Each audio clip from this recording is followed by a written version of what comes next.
Disney, cut that episodes of The Simpsons. It mentions forced labor camps.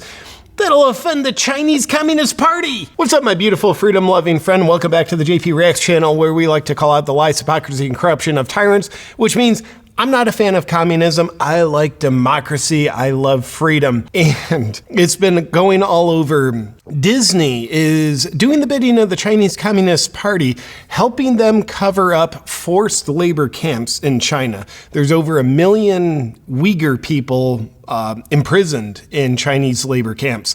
I don't know why the Chinese communists don't like the Uyghurs. They obviously don't. They've got them in concentration camps. Some speculate there's forced organ harvesting going on. There are undoubtedly crimes against humanity happening right now in China from the Chinese government onto the Uyghur people, amongst whoever else they might have in their forced labor camps. Those are crimes against humanity. The creativity of The Simpsons. They're in an episode, they just naturally reference this atrocity because it made sense in the content and the comedy of it. They mentioned forced labor camps, and Disney says, we're cutting that episode of The Simpsons. We can't show that in Hong Kong. Why not? Because it'll offend the Chinese government. Good. I think it's good to offend tyrants. It lets them know we're aware of what they're doing and doesn't give them the gift of compliance through silence. Disney's done that. And I didn't even know Disney owned the rights to The Simpsons until this came out, but apparently they do. Now, I'll take you through a few of these relevant details, which, by the way, I wasn't a fan of Disney to begin with. What they've been doing, getting all woke the past couple of years. Not a fan of Disney anymore. And this made me even less of a fan. I won't watch Disney content. I won't show it to my son. I miss the good old days of Disney where you had Mickey Mouse doing mouse things and maybe even conveying altruistic lessons to kids, and you had Donald Duck running around without pants on. Now I look back at my childhood and think, was there something I should have been concerned about? He really didn't have any pants on. He had a shirt on, though. What is the deal with that? But now, not only is Disney not wholesome, I would dare say it's the opposite of wholesome. It's literally doing the bidding of a government committing crimes against humanity. Not to mention Disney just shamelessly promoting woke ideology that is corrosive to the minds of children. Not a fan. So going through some of these details of Disney cutting this episode of The Simpsons so that we don't offend the people committing crimes against humanity, I'm going to reference this article on the Daily Wire because I like the Daily Wire. I think it's a great, concise article. Disney cuts Simpsons episode that mentions forced labor camps from Chinese platform. We don't want them to know that we know. Like, let's just not mention it. It'll be a big family secret. Nobody tell anybody. Everybody knows to act like nobody knows. Let's just act that way. Disney, ever eager to avoid confrontation with the Chinese Communist government, that's an understatement, cut an episode of The Simpsons from Disney Plus streaming platform in Hong Kong that referenced forced labor camps in China. The episode, titled One Angry Lisa, aired October of 2022, and showed the instructor of Marge Simpson's virtual bike class state, "Behold the wonders of China. Bitcoin mines, forced labor camps where children make smartphones." Another episode of the show, broadcast in 2005, mentioned the 1989 Tiananmen Square massacre and the Chinese government's efforts to suppress knowledge of it. It was cut in 2021. So that Tiananmen Square, where the Chinese government just literally murdered a bunch of people, they like to actually suppress that. And it'd be interesting to go to China. I would bet there's a lot of Chinese citizens that don't know that happened. As obvious as it is to you and I that it happened and that it is a terrible atrocity committed by the government, the power of censorship that runs strong, that corrupt force is strong in the Chinese Communist Party. It has it blanked out of people's minds. They did their best to erase it from history. So they erased it from Disney Plus, along with this new episode of The Simpsons that references the forced labor camps, which make our freaking smartphones. It's pretty disgusting. I'm a hypocrite. I have a smartphone.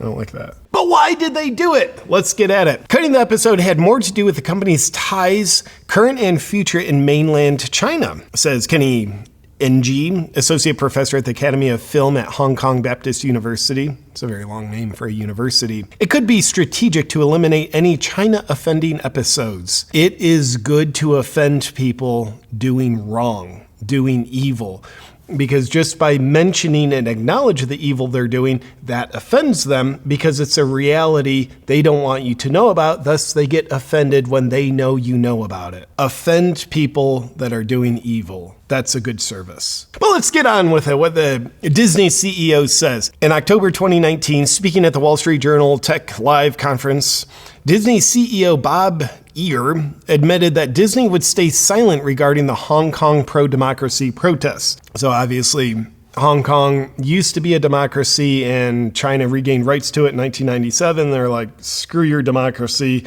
We're doing communism. We're doing authoritarianism. You're going to like it. You're not going to say anything about it, or else. Speaking of that, the Disney CEO at the time says, what we learned in the last week, we've learned how complicated this is. The biggest learning from that is that caution is imperative.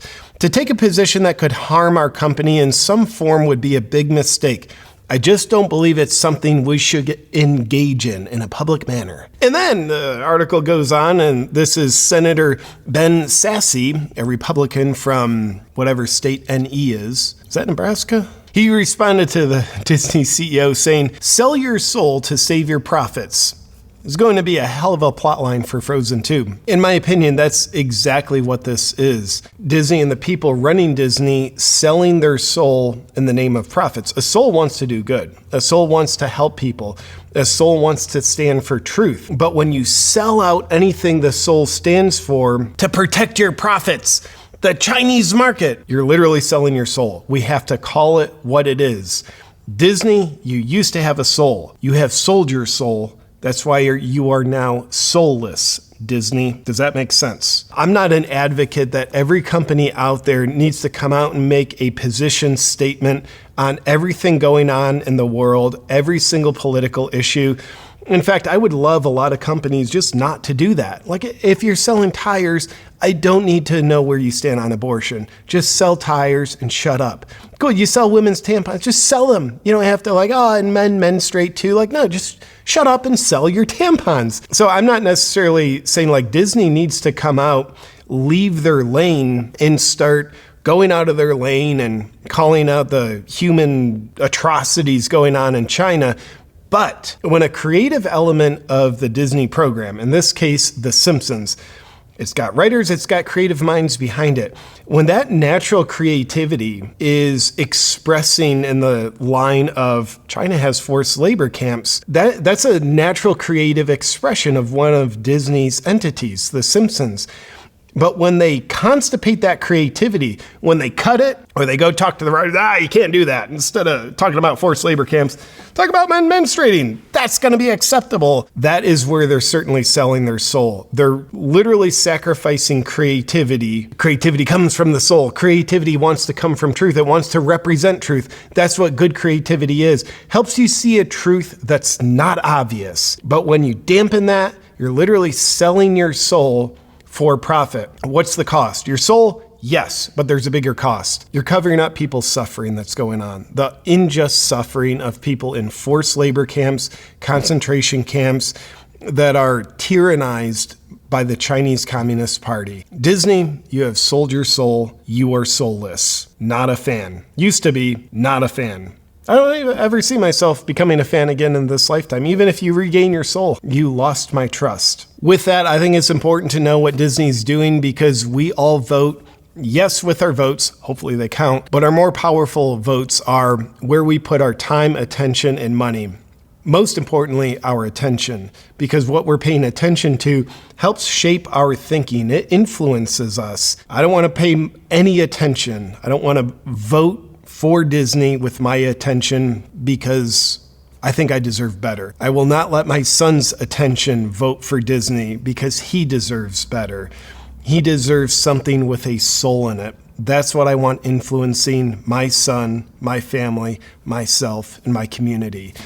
But everybody has the right to choose. That is simply my choice. And with that said, my freedom-loving friends, thank you for watching. Thank you for being with me as we call out wokeness, tyrancy, because I do believe we all deserve something much better than that, and we can have that if we know what to avoid, if we call it out, and therefore we can put our time and attention in the North Star compass of our heart and in directions and creative outlets that will actually fill us up with something beneficial to us that maybe helps magnify our soul's expression rather than dampening it. And if you're like me and you like to be guided not by Disney, but by, should we say God? Feel free to check out the latest design in my merch line, Got God. Either got him or you don't. He's always available. The choice is yours. I think it's a good North Star to put our attention on. So anyway, if you want to check out the latest design, go to my website, only at awakenwithjp.com. And with that said, I will see you next time, Freedom Lover.